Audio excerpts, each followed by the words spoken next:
Hello hi everyone, welcome to make it with Sweety. ఈరోజు మీ ముందు ఒక మంచి రెసిపీతో వచ్చాను. ఈ రెసిపీ ఏంటో తెలుసా? తెలంగాణలో స్పెషల్ పాయా కర్రీ అనమాట. చాలామంది పాయా కర్రీని చాలా లూజ్గా చేసుకుంటారు, కానీ ఇది కొంచెం గ్రేవీగా థిక్గా ఉండేలాగా నేను ఈ వీడియోలో మీకు చూపించాను. ఇప్పుడు వెళ్ళిపోదాం రెసిపీలోకి. ఫస్ట్ నేను ఇక్కడ 1/2 డజన్ లెగ్స్ తీసుకున్నాను. వీటిని ముందుగానే నేను కొంచెం పెప్పర్, ఆయిల్, సాల్ట్ వేసేసి ఒక 20 మినిట్స్ ఉడకబెట్టుకున్నాను. వీటిని ఉడకబెట్టుకుని పక్కన పెట్టేసుకోండి. ఆ తర్వాత ఒక 4 ఆనియన్స్ని చిన్నగా కట్ చేసుకొని, టమాటోస్ని కూడా కట్ చేసేసుకొని, అలాగే కరివేపాకు, పచ్చిమిర్చిని కూడా కట్ చేసి పక్కన పెట్టేసుకోండి. మసాలా ప్రిపేర్ చేసుకోవడానికి మనము కొబ్బరిను, ధనియాలను, జీలకర్రను, మరి జీడిపప్పును, కొంచెం ఒక యాలకాయ, ఒక చెక్కను, వీటిని మనము దూరగా వేయించుకొని సైడ్కి పెట్టుకోండి. ఆ తర్వాత మనం ఏ ప్యాన్లో అయితే చేయాలనుకుంటామో అందులోకి ఒక 3 టేబుల్ స్పూన్ ఆయిల్ని వేసేయండి. ఆయిల్ బాగా కాగిన తర్వాత ఇందులోకి మనము కొంచెం షాజీరాని కూడా యాడ్ చేసుకోవాలి.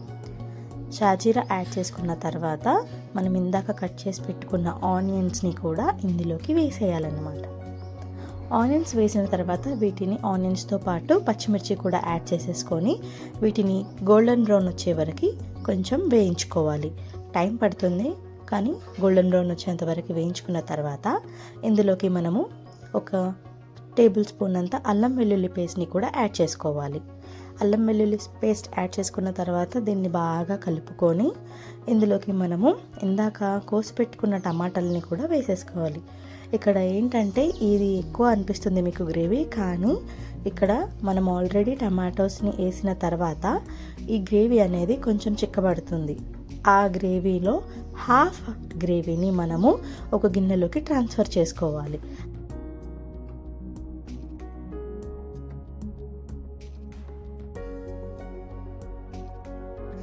ఇక్కడ హాఫ్ గ్రేవీ గిన్నెలో తీసుకున్న తర్వాత ఇందులో మనం ఇందాక ఉడకబెట్టుకున్న ఈ లెగ్స్ని మనం ఇందులో యాడ్ చేసుకొని ఇందులో మనము ఒక 1/2 టేబుల్ స్పూన్ అంత పసుపుని కూడా యాడ్ చేసేసుకొని దీన్ని ఒకసారి బాగా కలుపుకోవాలన్నమాట.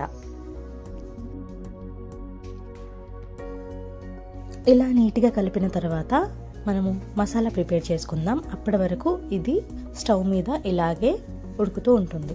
ఇప్పుడు మసాలా ప్రిపేర్ చేసుకోవడానికి మనం ఇందాక తీసి పెట్టుకున్న అన్ని మసాలాను ఒకసారి బాగా సన్నం మంట మీద వేయించిన తర్వాత ఈ మిక్సీ జార్లోకి ట్రాన్స్ఫర్ చేసుకొని ఒకసారి దీన్ని గ్రైండ్ చేసి పక్కన పెట్టాలి.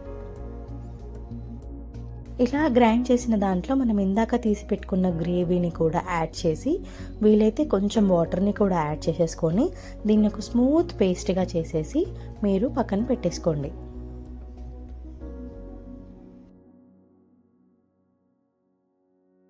ఇలా స్మూత్గా పేస్ట్ని రెడీ చేసుకొని పక్కన పెట్టేసుకోండి.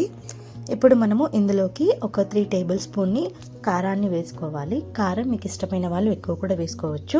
నాన్ వెజ్లో ఎక్కువ ఉంటేనే బాగుంటుంది అంటారు, అది మీ ఇష్టం. అలాగే మనము ఒక 2 టేబుల్ స్పూన్ సాల్ట్ని కూడా యాడ్ చేసేసుకొని ఇలా పసుపు, కారం, సాల్ట్ యాడ్ చేసుకున్న తర్వాత ఒకసారి మంచిగా కలుపుకోవాలి. ఇందులోకి మనం వేరే మసాలా యాడ్ చేయాల్సిన అవసరమే లేదు. ఇందాక మనము నూరి పెట్టుకున్న మసాలా పేస్ట్ని కూడా ఇప్పుడు యాడ్ చేసుకోండి. మీకు గ్రేవీ ఎక్కువగా అనిపిస్తే ఇందులో కొంచెం పేస్ట్ని తీసి పక్కన పెట్టుకోండి. అది ఏ కర్రీలోకైనా యూజ్ అవుతుందన్నమాట. సో అది వారం సరిపడా ఫ్రిడ్జ్లో మీరు స్టోర్ చేసుకోవచ్చు. ఇలా కలిపి పెట్టుకున్న మసాలాని బాగా ఇందులో వేసేసి బాగా కలిపి ఒక 5 మినిట్స్ మీడియం ఫ్లేమ్ మీద మగ్గనివ్వాలన్నమాట. 5 మినిట్స్ మీడియం ఫ్లేమ్ మీద మగ్గిన తర్వాత ఇందులోకి మనము ఆల్రెడీ మనం ఇక్కడ ఉడకబెట్టుకున్నాం కాబట్టి నేను ఇక్కడ ఎక్కువ వాటర్ని యాడ్ చేయట్లేదు. ఇక్కడ నేను ఒక 2 గ్లాస్ ఆఫ్ వాటర్ని యాడ్ చేస్తున్నాను. ఎందుకంటే ఆల్రెడీ ఒక 70% ఇవి ఉడికిపోయి ఉంటాయి, కానీ మనకి గ్రేవీలో మంచిగా కారం, ఉప్పు టేస్ట్ తగిలాలి కాబట్టి మనం ఇంకొక 5 to 10 మినిట్స్ ఉడకబెట్టుకుంటే సరిపోతుందన్నమాట. ఇలా నేను ఇక్కడ చూపించిన విధంగా 2 గ్లాస్ ఆఫ్ వాటర్ని యాడ్ చేసుకున్న తర్వాత ఈ గ్రేవీని బాగా కలుపుకోవాలన్నమాట. ఇందులోకి మనము ఒక కరివేపాకు రెబ్బలు కూడా యాడ్ చేసేసుకొని దీన్ని మూత పెట్టేసి మనము సిమ్ టు మీడియం ఫ్లేమ్ మీద ఒక 3 to 4 విజిల్స్ వచ్చే వరకు ఉడకనించుకోండి. ఆ తర్వాత ఇది రెడీ అయిపోతుంది అనమాట. చూడండి ఇక్కడ ఎంత బాగుందో. థిక్ గ్రేవీ, చూడ్డానికి కానీ టేస్ట్ కానీ చాలా చాలా బాగుందండి. మీ ఇంట్లో వాళ్ళకి ఇది ఒకసారి చేసి పెట్టండి, ఇలా నా స్టైల్లో చాలా బాగుంటుంది. నా ఈ రెసిపీ మీకు నచ్చినట్టయితే, ఇలాంటి రెసిపీస్ మీకు ఇంకా కావాలి అనిపిస్తే ప్లీజ్ నా ఛానల్ని సబ్స్క్రైబ్ చేసుకోండి.